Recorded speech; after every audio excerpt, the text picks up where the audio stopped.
Piso mo, palaguin mo. Kamusta muli mga kaibigan? Ito pa rin po ang inyong lingkod, Francisco Colayco, na makakasama ninyo pa rin sa Pisobilities, ang inyong gabay sa buhay pinansyal. We had quite an informative and enriching Season 3, kung saan tinalakay natin sa bawat linggo ang iba't ibang income opportunities for different people. We stressed how you can be empowered to earn extra income regardless of the situation you're in. And more importantly, pinakita natin sa bawat episode na hindi lang tayo dapat nakatuon sa paghahanap ng oportunidad na kumita ng extra. Hindi sapat na dahilan ang kawalan ng oportunidad para mag-give up na tayo. The trick is in continuously creating possibilities or Pisobilities to earn extra. Kumbaga, the Pisobilities are endless as long as we continue to make things happen. We have a special episode for you this week. We will introduce you to topics and learnings from my new book, Easy Money. And for this week, pag-uusapan natin ang mga tungkol sa mga kababaihan. Alam nyo, maraming misconceptions about women. Ang sabi nila, hindi raw pwedeng magsama ang babae at yaman. Napakahirap ang babae raw, gastadora at hindi marunong mag-ipon. Makakita lang ng numero, wala na, nakatulala na.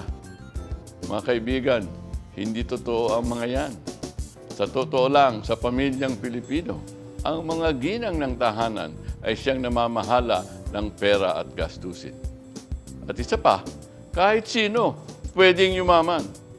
It's financial ignorance that obstructs many, especially women, from the wealth they so much desire. All it takes to be financially rich is to be rich in financial literacy. We will also examine the lives of some exceptional Filipinas who I am sure will inspire other women like you to achieve your desired wealth.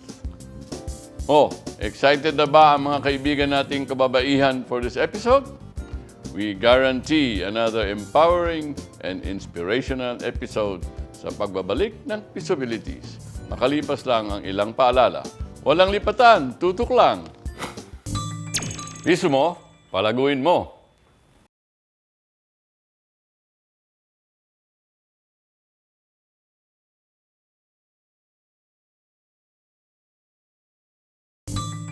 Piso mo, palaguin mo. You're watching Pisobilities. At ang ating paksa ngayon ay para sa mga kababaihan. Earlier, I stated that we should do away with misconceptions about women and finances. Hindi mo kasi pwedeng ikahon ang mga pananaw mo about a person base lang sa kanyang gender. All misconceptions we have about women can also apply to men. Walang kinaibahan yan. Ang susi ay ang pagkakaroon ng financial literacy sa pagpalago ng pera. Sa ilang sandali ay mapapanood nyo ang ating storya tungkol sa 5 kababaihan who are financially empowered na na-prove na nila, pinakita na nila ang kanilang kagalingan sa paghawak at pagpalago ng kanilang kinikita at pera. Isa dyan po ay isang estudyante, isang OFW, isang ginang ng tahanan, isang retiree. At yung huli ay karamihan, gaya ng kagaramihan ninyo, isang kikay. Paano ba sila humawak ng pera? Panoorin natin. Nung high school po kasi, di ba, yung pera ko kasi 60 pesos lang yung baon ko. So, nag-iwan ako sa bahay ng 10 para yung 50 pesos, yun na lang yung gagastusin ko. Tapos yung 10, di ba, everyday yun. E de, pag nagta-times, 5, magiging 50. So, every month, nagkakaroon ako ng maraming ipon. Ang ginagawa ko kasi sa pera, halimbawa, yung may baon ako, half day lang yung school namin. So, yung perang natitira, sinasave ko para pag may mga projects, may mga activities, tapos yung may mga tulad ng mga interview sa OJT, ganyan. Lalo na ngayon, nagkaroon na ng family yung ate ko. So, kailangan talaga magtipid. Kasi hindi lang ako yung anak, hindi lang ako yung nag-aaral. So, lahat kami, kailangan magtipid. Kasi, yung parang konti lang talaga yung income ng family ko. So, dapat lahat ng pera, pinapahalagahan siya. Ang savings natin, meron kasi akong dun sa Dubai, meron akong Excel sheet, no? Dun sa Excel sheet, nakalagay na doon yung monthly salary na tinatanggap ko. And then dun sa Excel sheet, meron din ako dong automatic na tithes, and then yung monthly bills na tinatanggap ko, nakaawas na yun. Alam kung ano lang yung matira dun sa balance, dun lang ako nag-spend ng extra. So, hindi ako nag-spend more than dun sa budget na meron ako sa isang buwan para hindi ako magkaroon ng deficit. Kasi pag nagkaroon na tayong deficit, problema na yun kasi aawas na tayo dun sa isa, and later on, we will realize na kulang ka na pala. Kailangan kasi mindset yun at saka practice. Habit yun eh. Pagka naging habit na natin yung meron tayong Excel sheet, naging habit na natin yung kinakount natin every single peso na tinatanggap natin, we will realize later on na, ito na pala yung savings ko. No? Dapat meron din tayong allotted na savings eh. Pag sinabi natin savings, dapat hindi natin yung gagalawin. Kasi kaya nga tinawag na savings. Ibig sabihin, let us consider that na-spend mo na. Kasi yung mindset natin, pag alam natin, meron pa naman akong savings eh. So meron pa akong pagkukunat pagka kinapos ako dito. Yun ang maling yun ang maling practice. Pagka naglagay tayo ng savings, dapat nakaset na yung mind natin na na-spend na natin yun. And then, yearly, pwede natin i-account, na ito na pala yung savings ko nung January, February. And then makita mo, sa isang taon pala, ito na pala yung savings ko. So, meron kang savings. Pero, habit kasi yun. Pag hindi natin naging habit yun, definitely, we'll trap into debt. Magkakaroon tayo ng mga utang-utang. We'll meet 3 more empowered women when Pisobilities returns after this break. Diyan lang po kayo. Piso mo, palaguin mo.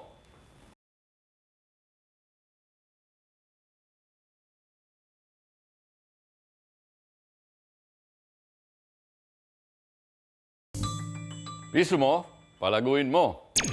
You're watching Pisobilities. As promised, at this time, I will introduce you to 3 more financially empowered women. Ito po ang kikay, ang ginang ng tahanan, and the retiree. Let's check them out. Sa case ko po kasi, pag pumupunta kami ng mga barkada ko, kunyari sa Tiangge, ganyan, ukay-ukay, yung mga, yung mga, hindi siya mall. Kasi sa mall, yung mga price nila is doble pa dun sa binibili ko. Kunyari, sa Divisoria pumunta ka, may 2 for 150. Tapos yung damit pa nila is sobrang casual lang, pero sobrang pangkikay talaga. Pangkikay na, fashionable pa. Tapos mura pa. Pero pag pupunta ka sa mall, yung price niya is sa isang damit is marami ka nang mabibili sa labas lang. May time na nangyari na sa sobrang gusto kong makabili ng maraming ganyan. Nawalan ako ng time mag-ipon, and then nawalan din ako ng money for myself na parang, wala na akong pangkain kasi bumili ako ng ganito. Yung parang, nakita ko kasi siya, ang ganda niya, kahit walang occasion, wala akong paggagamitan, binibili ko. Kaya parang, doon ako natuto na, hindi pala, pag kailangan, kaya ko lang siya bibilin kasi kailangan ko. Hindi yung, bili lang ng bili kasi wala naman akong paggagamitan. Tapos, tagal nakatenga sa bahay, tapos pag napaglumaan, hindi mo na magagamit, pamimigay mo na sa iba. So parang nasasayang yung pera, tapos sayang yung time na winaste ko. Pag pumupunta ako doon, tapos makikita ko lang kasi gusto ko siya, or tapos hindi ko masusuot. So parang may lesson learned kasi ikaw din yung magsasuffer at the end of the day. I'm a mom of 5 boys. Lahat sila school age pa. I'm also an entrepreneur. I started my own business 12 years ago. I manufacture sugar decorations for export. Sino ba naman ang hindi ma-financially challenged? 5 yung anak mo, di ba? Nagpapaaral kami ng 5 boys. One incident, one occasion comes to mind, no? 3 years ago, my business wasn't doing so well. Since syempre yung aking income rin is reliant on my business, my household income, nag-ano talaga kami, we had to really take a look at our budget and make adjustments na kung dati, meron pa kaming eating out, meron kaming konting nood ng movie, ng sine. That year, we made some sacrifices because very important sa amin that our kids' education always comes first. So, sigurado kami at least bayad yung tuition kahit na hindi kami nag-aircon kasi masyadong mahal yung kuryente or hindi na ako nagpapamanicure, pedicure. It was a trial, but it was not a miserable time kasi the children were also made aware na, hey, we have to be very prudent with the use of our resources now. So, wala tayong biyahe-biyahe, walang bakasyon, walang mga you want to buy new clothes pero hindi naman kailangan, or that new pair of shoes, or take that extra class. Wala munang ganon. Pero we made sure that the children, in spite of the little sacrifices that all of us had to make, my husband and I, and the children also, happy pa rin kami kasi magkakasama kami and the time that we spent together was not compromised. Nag-retire ako noong mga 1997, more or less. Nag-retire na ako. Isa akong government employee dyan sa Bengco Sentral. At pagka-retire ko, dito lang ako sa bahay at nagtayo ako ng isang maliit na business na aking pinagkikitaan ngayon at ako ay nag-i-enjoy na enjoy. Naisip ko na sa sarili ko na pag dumating ang panahon na ako ay nag-retire, wala akong masasandigan at mahihingan. Ayokong umasa sa aking mga anak. At ayokong manghingi. Kaya pagka nagsimula akong magtrabaho, ako ay nag-impok. Nagtipid ako at umayos ako ng aking, magaling akong humawak ng pera. Dinidivide ko ang aking pera into 3. Meron akong savings, meron akong time, at meron akong fix. At nang sa ganon, pag nag-retire ako, nasa isip ko na yon, hindi ako aasa at hihingi at walang pera. Pinakamahirap sa tao, walang pera. Kaya ako prepared ang pagre-retire ko. A recap on everything that we've featured sa pagbabalik ng Pisobilities after this short break. Stay tuned! Piso mo, palaguin mo. Di ko sinasabi sa'yo na magkakakotse ka next year o magkakakondo ka next year. Di ko sinasabing magkaka-house and lot ka na may swimming pool at sariling bakuran o magiging manager ka ng sarili mong fast food restaurant.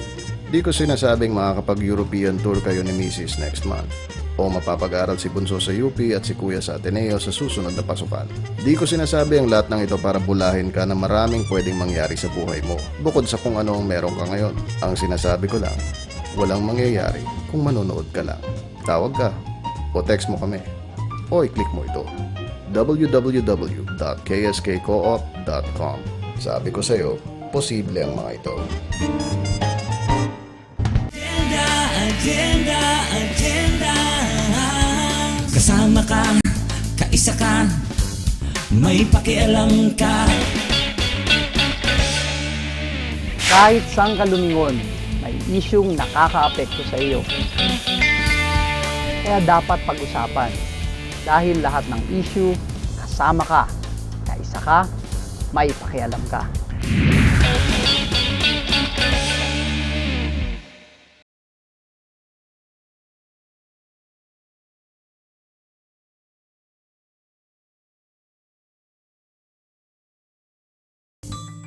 Piso mo, palaguin mo. We're back. And here's a summary of today's episode. Una-una, pinag-usapan natin the many misconceptions about women and money. Hindi ho totoo yan at nakita natin yan. And also, I think we should realize it's financial ignorance that results in financial difficulties. Pag hindi tayo ganap na may karunungan tungkol sa paghawak ng pera, napapasubo tayo sa katakot-takot na problemang pinansyal. So it's really financial ignorance that's more important. And finally, let's understand what did we learn from how these 5 women handle their money. Madami ho tayong natutunan dyan. Isa-isahin natin. Number 1, yung ating retiree. Ano ba ang natutunan sa kanya? She is a very financially comfortable retiree for only one reason. Pinag-aralan niyo ho yan. Maaga pa. Pinag-aralan niya, plinano niya, at alam niya magre-retire siya sooner or later. Kaya nagplano na siya. Kaya nung nag-retire siya, madami siyang na-save at nakapag-impok siya at meron siyang shuttle business. Napakaganda. And also, yung ating retiree, pinakita niya na hindi niya nagawa yon kung wala siyang disiplina. Ano ba sinasabi natin when it comes to saving? 3 D, disiplina, determinasyon. Sinasabi natin yun. And decisiveness, meaning, pag inumpisahan mo agad. Ganyan ho ang ginawa niya during her working life. Nag-impok siya and she has become very successful. Planning ang lesson dyan. Lesson number 2, yung ating ginang ng tahanan. She now has a business, but nung housewife siya, mother siya of 5 children, napakadami niyang issues. Siyempre, 5 anak, malaki-laki ang demands ng pamilya. So, ginawa niya, nagtayo siya ng negosyo, at alam niya naman, pag negosyo, hindi parating kita. May up and down na negosyo, at yan din ang kanyang dinanas. But, paano niya hinarap ito? She lived within her means. Sabi nga niya 1 taon, hindi na siya nagpakulay ng buhok niya, natuto pa siya magputol ng buhok. In other words, even yung kahit sa iba sa atin, necessities, sa kanya, hindi niya ginawang need. Pinagpabukas niya. Kasi sa totoo lang, madami sa ating gastusin, siguro up to 20-30% ng ating gastusin, ay mga sa bagay na pwede namang pangpabukas. Optional, in other words, discretionary. Hindi talagang kailangan. Siya, ganun ang pinakita niya sa atin. Kaya naitawid niya. And now, her business is good. Hindi naman nangyari yan overnight, sa mahabang panahon yan. Consistent application of the principle, living within your means. Pinili niya ang lifestyle niya na kaya niya. Ganyan ba ang ginagawa natin? Kayo lang ho ang makakasagot dyan. Number 3, yung estudyante. Mukhang sa istorya ng ating estudyante, maliwanag na nakikita niya at alam niya ang tunay na kalagayang pinansyal ng pamilya. Yan ho, kala natin obvious na halos lahat ganyan. Sa totoo lang ho, hindi eh. Madami sa atin yung mga magulang, hindi pinapaalam sa kanilang mga anak ang tunay na kalagayang nilang pinansyal. Pag may gusto, sige lang, di alam, puro utang na. Yung ating estudyante, alam niya. Kaya maaga pa, nag-save na siya sa kanyang maliit na allowance. Dahil alam niya, kakailanganin niya yan sa kanyang kinabukasan. Mabuti naman, nagkaroon siya ng disiplina din na naisagawa niya yon. At mabuti rin, ako'y taas nung ako dito sa ating estudyante, hindi siya nagpadala sa mga kaklase. Dahil kadalasan ng mga estudyante, nadadala sa agos ng mga lifestyle ng mga kaklase. Kahit hindi na kailangan, minsan, napapasabay. O kahit hindi kaya, napapasabay. At sasabihin sa sarili, bahala na. Naku, tanggalin na ho natin sa vocabulary natin yung Tagalog phrase na yung bahala na. Bahala na si Batman. Yung pa ang sinasabi. Ano naman ang pakialam ni Batman sa buhay natin? Dapat tayo ang humawak. Magplano, sundin at mag-save and invest. Magandang lesson itong natutunan natin sa estudyante. But more importantly, ang gusto kong point out sa ginawa nitong estudyante is this. Being a student means bata siya, nag-umpisa siya. Alam niyo, tayong lahat, mayroong panahon. At panahon ang napakalakas na ating armas sa pagpalago ng pera. Kaya kayong mga estudyante, maaga pa, gamitin niyo ang panahon, your time, to save and invest. Dahil yan ang magko-compound ng inyong kita at exponential ang pagpalago ng ating sinisave and invest. The student proved it. Let us not miss that lesson. Number 4, itong ating OFW. Nasabi niya, Na kaya siya nag-OFW. Adventure. Totoo ho yan. Madami ho kami na enkwentro mga OFW. Naglakas loob, lumabas sa ating bansa. Walang kaalam-alam kung ano ang gagawin. Walang kaalam-alam kung anong kondisyon ang pupuntahan nila. Hindi nila, yung iba sa kanila hindi alam kung anong trabaho ang gagawin nila. Basta't nagpirma ng kontrata sa kagustuhan mag-adventure. Fortunately, itong ating OFW, hindi napasaman loob ang kanyang napasukan. Maganda ang kanyang napasukan, pero ang kanyang pananaw at saloobin ang nagtawid sa kanyang success. Ano yung ginawa niya? Alam niya, bago siya gumastos, may family budget sila. Kaya siya nag-adventure sa labas para matulungan ang kanyang pamilya. 99% ng OFWs natin ganyan. Pero siya, konting disiplina at konting ring plano.